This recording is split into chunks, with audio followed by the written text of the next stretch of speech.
Hey, and welcome to English Avenue Podcast. This is your place for natural English practice and easy daily conversation. Hi there, I'm Mike. And I'm Sarah. We're really happy you're here today. Before we jump in, we'd like to ask you for one small thing. Yes, if you're enjoying this podcast, please hit the like button and subscribe. It really helps other English learners discover our channel. And if you feel like it, leave a comment below. Even something super simple, like how you feel about speaking English or what challenges you face. We genuinely love hearing from you. And you know what? When you type a comment, you're actually practicing English without even realizing it. That's true. Your brain is working, choosing vocabulary, putting words in order. It's real practice. So don't be nervous about writing. One sentence is totally fine. All right, let's get into today's topic.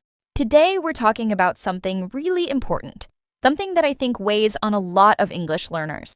What's that? This feeling that your English needs to be perfect before you can really use it, before you can call yourself fluent. Oh yeah, that's huge. I feel like so many people are stuck in this place where they're waiting. Waiting for what, though? Waiting to be perfect, I guess. Waiting until they sound like a native speaker. Waiting until they never make mistakes. And that's what we want to talk about today, because I don't think that waiting ever ends. It doesn't. Perfect never arrives. No, it doesn't. So today we're going to explore why you don't need perfect English to be fluent, and what fluency really means. And hopefully, by the end of this conversation, you'll feel a bit lighter, a bit more free to just speak. So let's start with a question. Mike, when someone says they want to be fluent in English, what do you think they really mean? I think most people imagine fluency as speaking without any mistakes. Speaking smoothly, confidently, sounding native. Right, like there's no hesitation, no searching for words, no accent that gives away where you're from. Exactly, this image of perfect, effortless English. But is that what fluency actually is? I don't think so. I mean, even native speakers hesitate. We search for words sometimes. We make grammar mistakes in casual conversation. We do, all the time actually. But when a non-native speaker does the same thing, they think it means they're not fluent yet. Right, there's this double standard. There is, and I think it creates so much unnecessary pressure. It does. I've met people who've been speaking English for 10, 15 years, and they still say, oh, my English is bad, I'm still learning. Even though they can communicate everything they need to communicate. Exactly. So clearly, their definition of good English is something unrealistic. It is, and I think that's where we need to start, by questioning what we think fluency means. So what do you think fluency means? I think fluency is about flow. It's about being able to express your thoughts, even if it's not elegant or perfect. Being able to keep the conversation going. Right, being able to participate, to connect with people, to say what you need to say. Not performing, just communicating. Exactly. But I think a lot of people see it as a performance, like they're being judged every time they speak. And that kills the natural flow, doesn't it? It does, because when you're focused on how you sound, you can't focus on what you're saying. Your brain is split in two, one part trying to communicate, the other part criticizing every word. Yeah, and that's exhausting. It is. So where does that pressure come from? Why do people feel they need to be perfect? I think it comes from a lot of places. School, definitely. The way English is taught in so many countries. It's all about correctness. Yeah, like there's one right way to speak. One right accent, one right pronunciation, and if you don't hit that standard, you're somehow failing. But that's so strange when you think about it, because what even is a native speaker? I mean, there are so many different English accents in the world. Oh, absolutely. Someone from London sounds completely different from someone from Scotland. And someone from New York sounds nothing like someone from Texas. Exactly. So when someone says, I want to sound like a native speaker, which native speaker are they talking about? Right? It's such an unclear goal. It's like chasing something that doesn't even exist as one single thing. And I think social media makes it worse now, too. How so? Well, you're constantly seeing these videos of people who are incredibly fluent or who have these beautiful accents, and you compare yourself to them. Right. And you forget that you're seeing the highlight reel. You're not seeing all the mistakes they made along the way. Exactly. You're just seeing the polished version. And then you judge your own messy, everyday English against that. Which is so unfair to yourself. It really is. And I think with English, because it's become this global language, there's this extra layer of pressure. What do you mean? Like, it's not just about communicating. It feels like you're being judged every time you open your mouth. Like there's an invisible audience scoring you. God, that's exhausting just thinking about it. It is. And I think that's why so many people freeze when they try to speak English, even when they know the words. Yeah, it's like your brain is split in two. One part is trying to communicate, and the other is just criticizing every word that comes out. Exactly. You're monitoring yourself in real time, and that kills the flow. It does. I mean, think about when you speak your native language. You don't think about grammar, you don't think about whether your accent is correct, you just talk. Right. There's no pressure. You trust that what you say will be understood. But with English, for so many people, that trust isn't there. There's always this voice in the back of their head saying you're doing it wrong, Even when they're not. even when they're not. Yeah, so let's talk about where that voice comes from. I think it's a combination of things. Teachers who corrected every little mistake. Exams that made you feel like perfection was the only acceptable standard. Maybe even other people's reactions, you know? Like if someone didn't understand you once and you felt embarrassed, that memory sticks with you. Yeah, those moments can really shape how you feel about speaking. They can. And the thing is, native speakers make mistakes all the time. We stumble over words, we forget what we were going to say, we use incorrect grammar in casual conversation. But somehow, when a non-native speaker does the same thing, it feels like proof that they're not good enough. That's such a double standard. It really is. And I think it's important to realize that, that native speakers aren't walking around speaking perfect English. We're just speaking, and people understand us anyway. Right. Communication isn't about perfection, it's about connection. Exactly. It's about getting your meaning across. It's about being part of the conversation. But I think when you're learning a language or when you're still building confidence in it, it's hard to see it that way. Yeah. And I wonder how much of that is just fear, fear of being judged, fear of not being taken seriously. That's a real thing. People do make assumptions based on accents. They do. And it's not fair, but it happens. And I think people who speak English as a second or third language, they're very aware of that. So they try to protect themselves by sounding as correct as possible. Right. They try to erase anything that might make them stand out or seem different. They try to sound neutral or invisible in a way. But that's such a sad way to approach language, isn't it? Because language is supposed to be about expressing yourself. It is. And if you're constantly trying to hide who you are, how can you really do that? You can't. You end up losing your voice in the process. And I think that's what we wanted to talk about today, because I feel like there's this quiet suffering that a lot of people go through with English. They're capable, they're intelligent, they have things to say, but they don't say them because they're waiting to be perfect first. And perfect never comes. No, it doesn't, because perfection isn't a real thing. It's just an idea we torture ourselves with. Yeah. And meanwhile, life is happening. Conversations are happening. Opportunities are passing by. All because someone convinced you that your English isn't good enough yet. Right. But good enough for what? Good enough for who? That's the question, isn't it? It is. I mean, if people can understand you, if you can express your thoughts, if you can participate in conversations, isn't that already fluency? I think it is, but I don't think most people see it that way. No, because I think fluency has this image attached to it. It sounds like something shiny and perfect.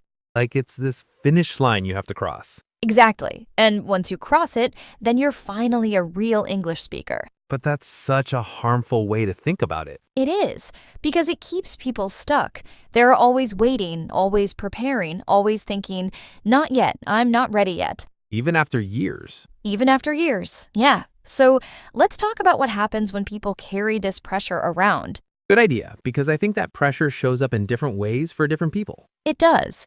Some people just go silent. They stop trying to speak because the fear is too much. Right, they withdraw completely. Yeah, and then other people, they keep speaking, but they're so tense about it that it doesn't even feel like communication anymore. It feels like walking on eggshells. Oh, I know exactly what you mean. It's like every sentence is a test you might fail. Exactly. And you're listening to yourself more than you're listening to the other person. Which is such a strange experience when you think about it, because in a real conversation, you should be present with the other person. You should be responding to what they're saying, reacting naturally. But if you're too busy worrying about your pronunciation or your grammar, you can't do that. No, you're stuck in your own head. You're not really there. And I think that's one of the saddest parts of this whole thing, because language is supposed to connect people, but when you're that afraid, it actually isolates you. It does. You're physically in the conversation, but mentally you're somewhere else. You're in this loop of self-criticism.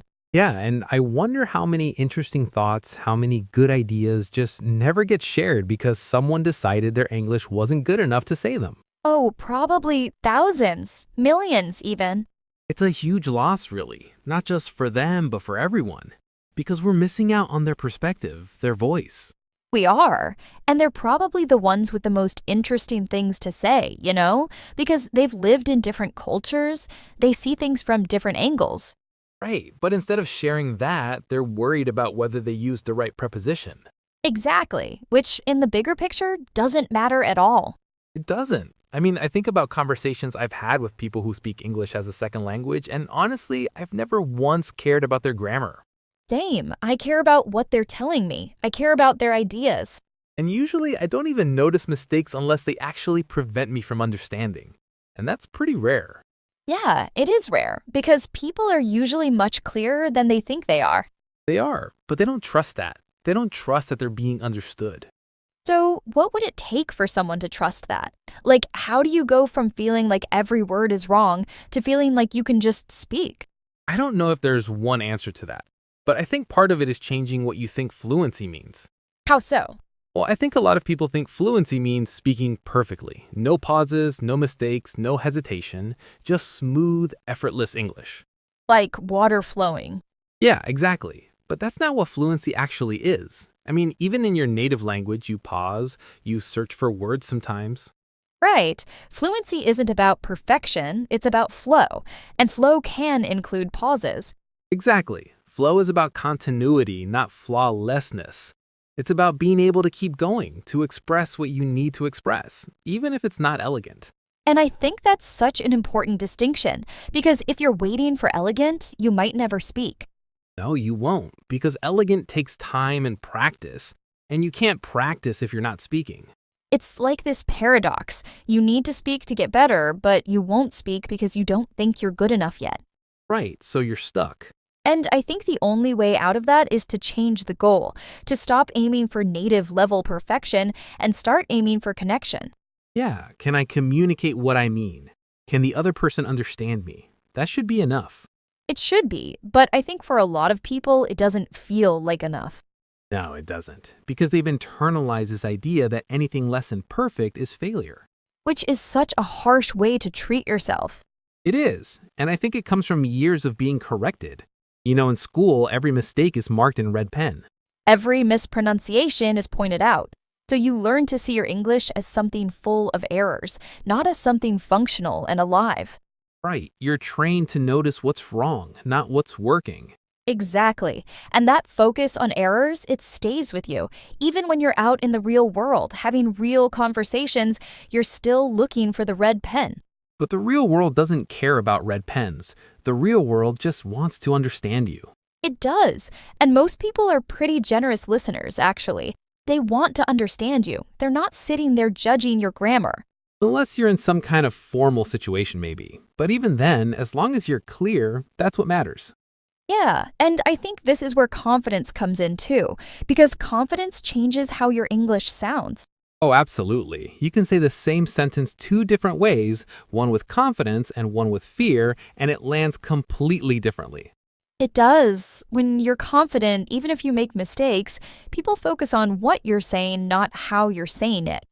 Right, but when you're nervous and apologetic, people start to notice the mechanics more because you're drawing attention to them. Yeah, it's like you're pointing out your own mistakes before anyone else can. Which I think people do as a protection mechanism. Like if I say my English is bad first, then no one else can say it. Oh, that's true. It's a way of controlling the narrative. But it also reinforces the idea that your English is bad. You're literally telling yourself and everyone else that you're not good enough. And after a while, you start to believe it, even if it's not true. Even when all the evidence points to the opposite, even when you're successfully communicating every day. Right, because the story you tell yourself is more powerful than the reality. So, how do you change that story? I think you have to start noticing the moments when communication works instead of only noticing the mistakes. Like actively looking for proof that you're understood? Yeah, because it's there. It happens all the time. But if you're only focused on what went wrong, you miss it. That makes sense. It's like training your brain to see a different picture. Exactly, because right now, a lot of people's brains are trained to see failure, even when they're succeeding. And that's exhausting, to constantly feel like you're failing when you're actually doing fine. It is. It's this constant background stress. Yeah, and I think that stress affects how you speak too. Like when you're stressed, your brain doesn't work as well. Oh, definitely. When you're anxious, you can't access language as easily. Words that you know just disappear. Right, it's like they're locked behind this wall of fear. And then you get frustrated with yourself, which makes the anxiety worse, which makes it even harder to find the words. It's a spiral. It is, and I think a lot of people don't realize that the problem isn't their English. The problem is the emotional state they're in when they try to speak. Yeah, if you're calm and relaxed, your English flows much better. But if you're tense and worried, everything becomes harder. So, in a way, working on fluency isn't really about studying more grammar or memorizing more words. It's about creating a feeling of safety. I think that's exactly right. It's about giving yourself permission to speak as you are, without judgment. Now, let's talk about practical things you can do to start changing this, because it's one thing to understand the problem, but another thing to actually shift how you feel. Good idea. Let's give our listeners some concrete steps they can take. Okay, step 1. Start noticing when you're being too hard on yourself. Yes, pay attention to that critical voice in your head. What is it saying? Is it being fair? Most of the time, it's not. Most of the time, it's holding you to an impossible standard. Right, so just becoming aware of it is the first step. You can't change something you don't notice. Step 2, look for evidence that you're communicating successfully. Yeah, after a conversation in English, ask yourself, did they understand me? Did the conversation flow? And if the answer is yes, acknowledge that. Give yourself credit. Don't just focus on the one word you mispronounced. Notice that the whole conversation worked. Exactly. Train your brain to see what's working, not just what's wrong. Step 3, practice speaking without monitoring yourself so much. How do you do that? Well, you could record yourself having a casual conversation, maybe talking about your day or describing something you saw. And then when you listen back, instead of criticizing every mistake, listen for whether your meaning is clear. Right. Ask yourself, if I were listening to this for the first time, would I understand what I'm trying to say? And if the answer is yes, that's fluency. That's what you're aiming for. Step 4, find safe spaces to practice. What do you mean by safe spaces? Places where you can speak without fear of judgment, maybe with a patient friend or in a language exchange where everyone is learning. Oh, that's important because you need to experience what it feels like to speak without that constant pressure. You do. And once you know what that feels like, you can start to recreate it in other situations. Step 5. Challenge your perfectionism. Yes, when you catch yourself thinking, I can't speak until I'm perfect, ask yourself, is that true? Can you think of times when you communicated successfully even though you made mistakes? Because I bet you can. I bet there are dozens, maybe hundreds of times. Right, so the belief that you need to be perfect is just not based on reality. It's not, and you can prove that to yourself by looking at your own experience. Step 6. Redefine what fluency means to you. This is big. Write down what you think fluency is. Really think about it. And then ask yourself, is this definition helpful? Is it realistic? If your definition is speaking like a native with no accent and no mistakes, that might not be helpful because it's setting you up to always feel like you're failing. Right, but if your definition is being able to express my thoughts and be understood, suddenly you might already be fluent. You might be, and that shift in perspective can change everything. It can. Now, let's talk about some common situations where this pressure really shows up and what you can do about it. Good idea. What's one situation? Job interviews. A lot of people say they freeze up when they have to speak English in a professional setting. Yeah, that's a high pressure situation for sure. So, what can you do? Well, first, remember that they're listening to what you're saying, not how perfectly you're saying it. They want to know if you can do the job. Right. Your skills and experience are what matter, not your accent. Exactly. So focus on communicating your value clearly, rather than trying to sound perfect. And it's okay to pause and think. It's okay to say, let me think about that for a moment. That actually shows thoughtfulness, not weakness. Another situation is social events, meeting new people in English. Oh, that can be nerve-wracking too. What helps there? I think remembering that most people just want to have a nice conversation. They're not testing you. Right. They're probably a bit nervous too, actually. They are. So if you can focus on being interested in them, asking questions, listening, the pressure comes off you a bit. Yeah, it's not a performance. It's just two people getting to know each other. Exactly. And if you make a mistake, most people won't even notice, or if they do, they won't care. Another situation is presentations or speaking in front of groups. That's probably the hardest one for a lot of people. It is. So what can help? Well, preparation definitely helps. Knowing your content really well means you can focus less on finding the right words. Right. You're not searching for information and searching for language at the same time. Exactly. And also, remember that the audience wants you to succeed. They're not hoping you'll fail. They're just there to learn something or hear what you have to say. Right. So even if your English isn't perfect, if you have valuable information, people will listen. They will. Content matters more than accent. It does. Now, let's address something important. What if someone genuinely doesn't understand you? Oh, that's a fear a lot of people have. It is. So let's talk about what to do when that happens. First, don't panic. It's completely normal. Even native speakers sometimes aren't understood. Yeah, maybe the other person wasn't paying attention, or there was background noise, or they just missed what you said. Right. It doesn't automatically mean your English is bad. No. So what you do is you calmly rephrase what you said. Use different words, maybe speak a bit slower. Yeah, and you can even say, let me say that another way. That's totally fine to say. It's not admitting defeat, it's just clarifying. Exactly. Communication is collaborative. You're working together to understand each other. And if they still don't understand after a couple of tries, you can write it down or use a gesture or find another way. Right. There are always options. One miscommunication doesn't mean you can't speak English. No, it just means that particular moment didn't work and you find another way. Yeah, and usually after you clarify, the conversation just continues normally. It does. It's not as big a deal as people think it is. It's not, but I think people catastrophize it in their minds. They think one misunderstanding means total failure. When really, it's just a normal part of any conversation. Exactly. Now let's talk about something else, the role of your accent. Oh, this is important because I think a lot of people worry about their accent. They do. They think their accent is holding them back. But is it really?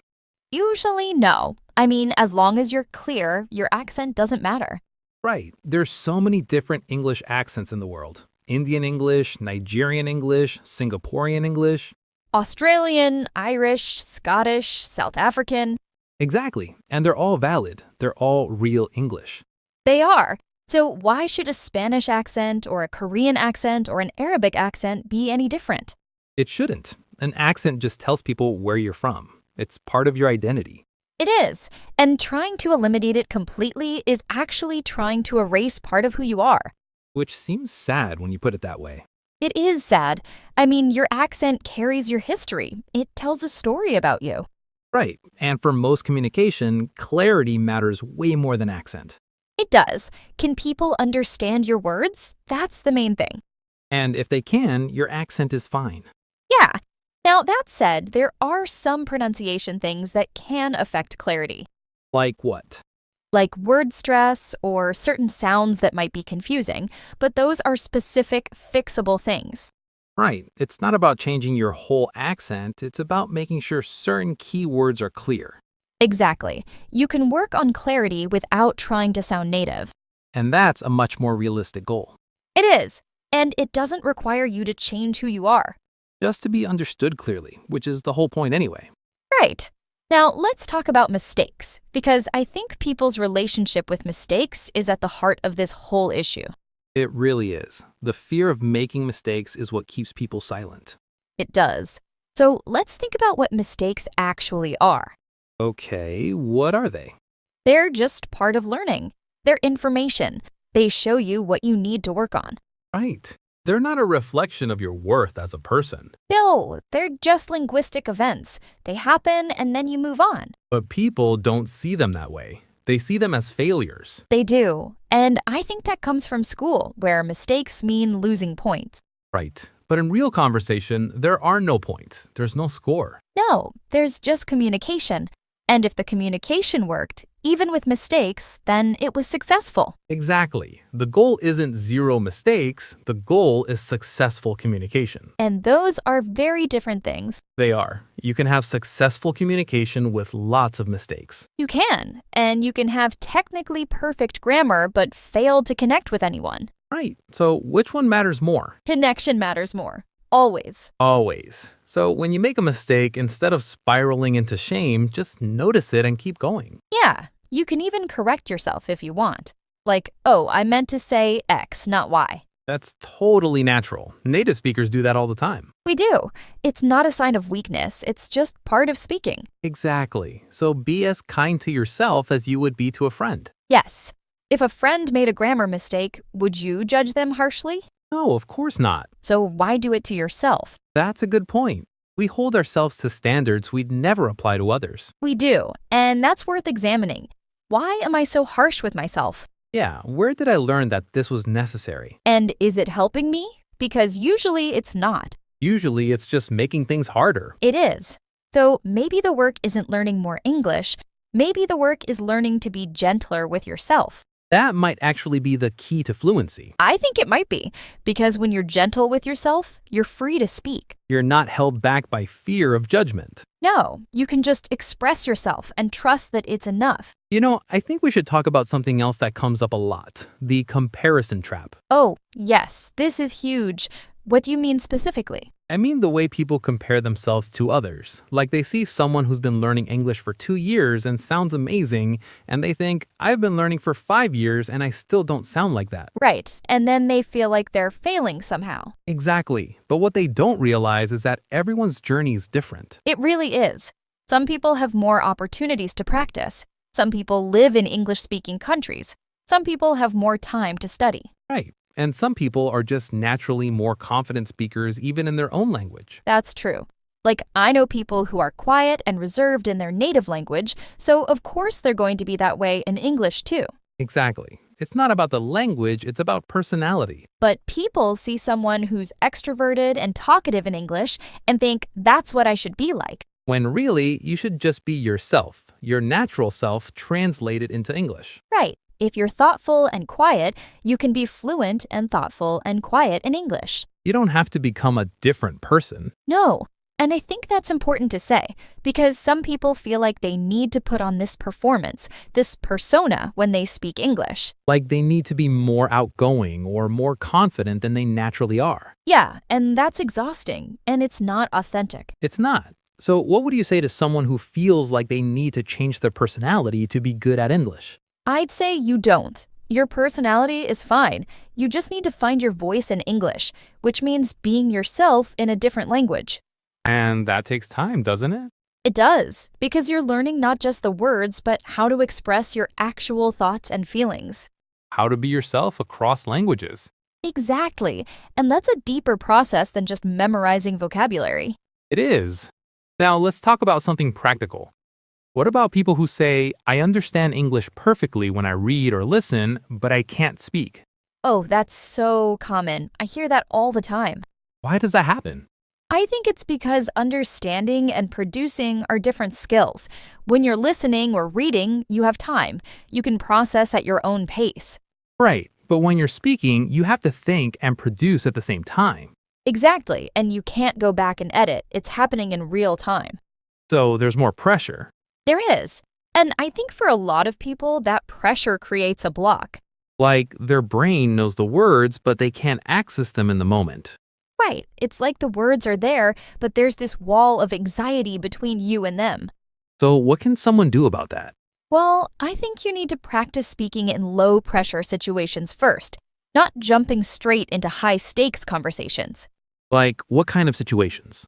Like talking to yourself, describing your day out loud in English when you're alone. Oh, that's interesting. So, you're practicing the act of producing language without any social pressure. Exactly. You're training your brain to access words in real time, but without anyone listening. And then, gradually, you can add more pressure, maybe recording yourself or talking to a friend. Right. Building up your tolerance for the discomfort of speaking. Because I think that's what it is, really. It's not that you can't speak, it's that speaking feels uncomfortable, so you avoid it. Yeah, and the more you avoid it, the more uncomfortable it becomes. It's like a muscle you're not using, it gets weaker. It does, but the good news is you can build it back up. It just takes practice. And patience with yourself. Yes, patience is so important because progress isn't always obvious. Sometimes you're getting better without realizing it. How so? Well, maybe you're understanding more complex conversations, or maybe you're thinking in English more naturally. Those are signs of progress, even if your speaking hasn't changed dramatically. Right, so don't only measure progress by how you sound, measure it by how you feel too. Exactly. Are you less anxious? Can you express more ideas? Do you feel more comfortable? Those are all forms of progress. They are, and they matter just as much as technical improvement. Now, let's address something that I think holds a lot of people back. The idea that they're too old to become fluent. Oh, this is a myth we really need to bust. Right, people say, I'm too old now. I should have learned English when I was a child. But that's not true. Adults can absolutely become fluent. They can. It might take longer or require more conscious effort, but it's completely possible. It is, and actually, adults have some advantages that children don't have. Like what? Like, adults understand grammar concepts better. They can analyze language in a way that helps them learn faster. Right. Children just absorb it unconsciously, but adults can be strategic. Exactly, and adults have more life experience, so they can connect new language to things they already know. That's true. So while children might have an easier time with pronunciation, adults have other strengths. They do, and plenty of people become fluent as adults. It happens all the time. So age is not a barrier. It's just a factor like any other. Right. The real barrier is usually belief. If you believe you can't do it because you're too old, you probably won't. But if you believe it's possible, even if it takes time, you'll keep going. Exactly. Mindset matters more than age. It really does. Now, what about people who say they don't have time to practice English? The time issue. This is real for a lot of people. It is. People are busy. They have jobs, families, responsibilities. Right. So how do you practice English when you barely have time to breathe? I think you have to integrate it into your life instead of adding it as a separate task.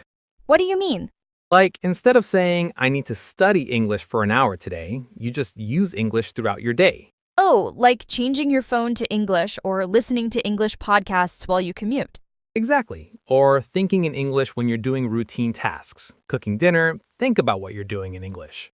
Right. I'm chopping onions, now I'm heating the pan. Yeah, it sounds silly, but it's actually really effective. You're practicing without taking extra time. And it makes English feel more natural, more integrated into your life.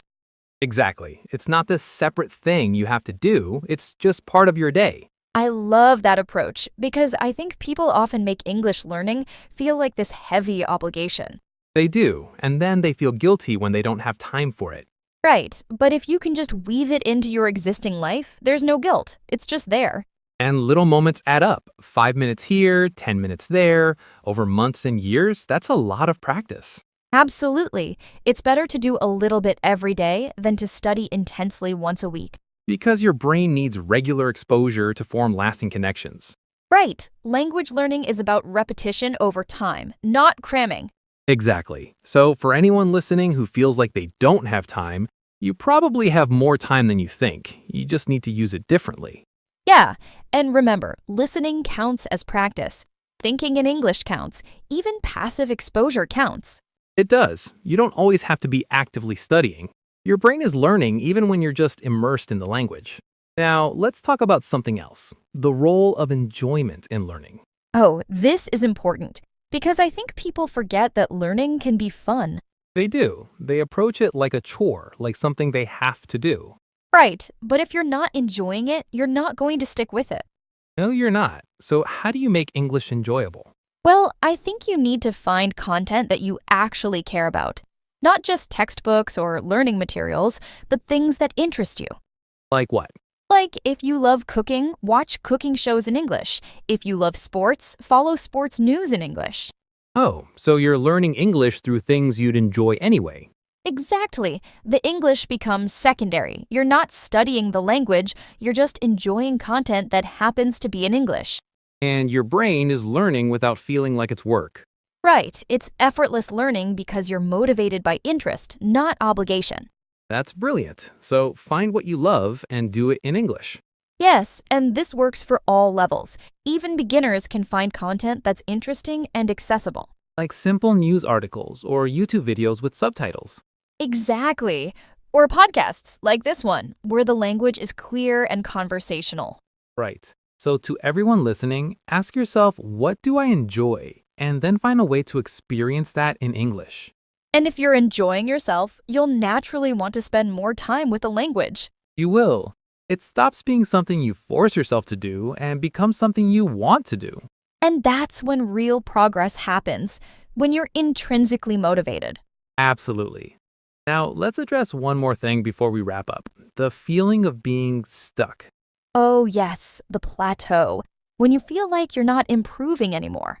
Right. You've been learning for a while and suddenly it feels like you've stopped making progress. This happens to everyone at some point. It does. So what's going on when that happens? Well, I think sometimes you're still improving, but in ways that aren't obvious to you. Like what? Like maybe you're understanding more nuanced meanings, or you're using language more naturally, even if you're not learning lots of new words. So the improvement is more subtle. It is, and it's harder to measure. When you're a beginner, progress is obvious. You go from knowing nothing to knowing something. But at intermediate or advanced levels, progress is more about refinement. Exactly. You're polishing your skills, not building them from scratch. So it feels slower. It does, but it's still happening. You just have to trust the process. And sometimes you need to shake things up a bit, try something new. Like what? Like if you've been doing the same kind of practice for months, try something different. Join a conversation group, or read a challenging book, or watch a different type of content. Right. Give your brain a new challenge. Exactly. Because sometimes we plateau because we're too comfortable. We're not pushing ourselves anymore. That's true. Growth happens at the edge of your comfort zone. It does. So if you're feeling stuck, that might be a sign to try something a bit harder. Or something completely different. Sometimes a new approach can reignite your progress. It can. And remember, plateaus are temporary. Everyone breaks through eventually. They do. You just have to keep going, keep practicing, keep exposing yourself to the language. And be patient with yourself during those times when progress isn't obvious. Yes, trust that your brain is still working, still learning, even when you can't see it yet. Now, let's give our listeners some final thoughts, some things to remember when they're feeling discouraged about their English. Good idea. Okay, first reminder, you don't need to sound native to be fluent. Fluency is about communication, not imitation. Right. Second reminder, mistakes are normal and expected. Even native speakers make them constantly. Third reminder, your accent is part of who you are. It's not something to fix, it's something to own. Fourth reminder, most people want to understand you. They're generous listeners. They're not looking for your mistakes. Fifth reminder, you're probably better than you think you are. Your brain focuses on errors, but you're communicating successfully all the time. Sixth reminder, confidence comes from practice, not perfection.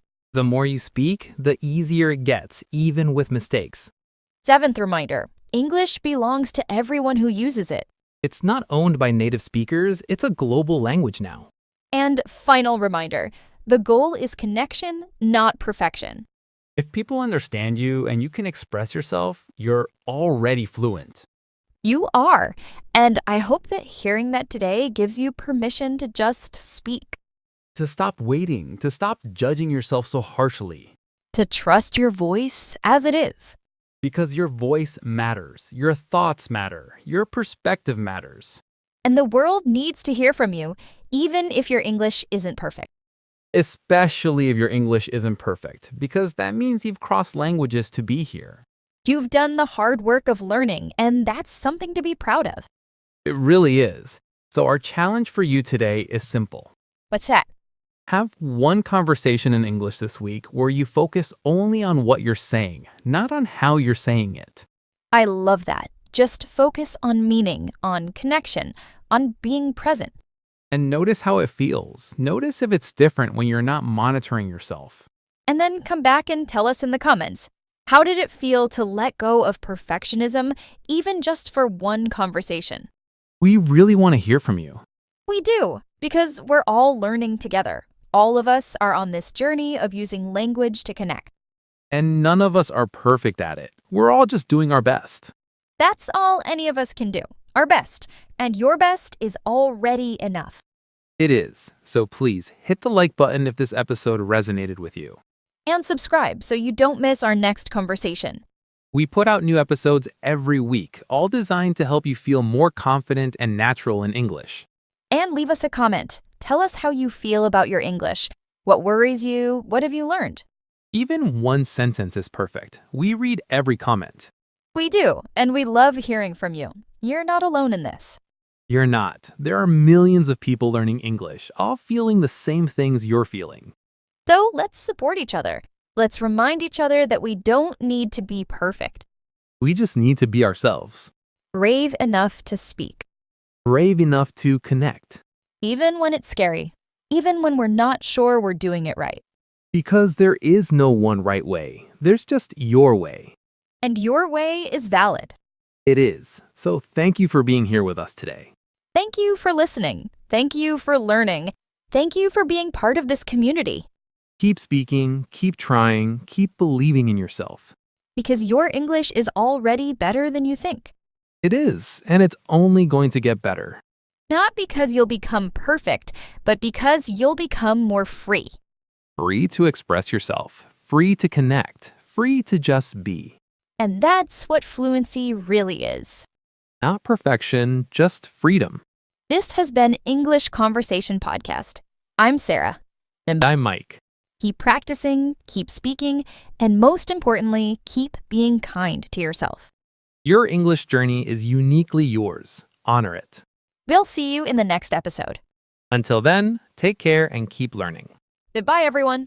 Bye-bye.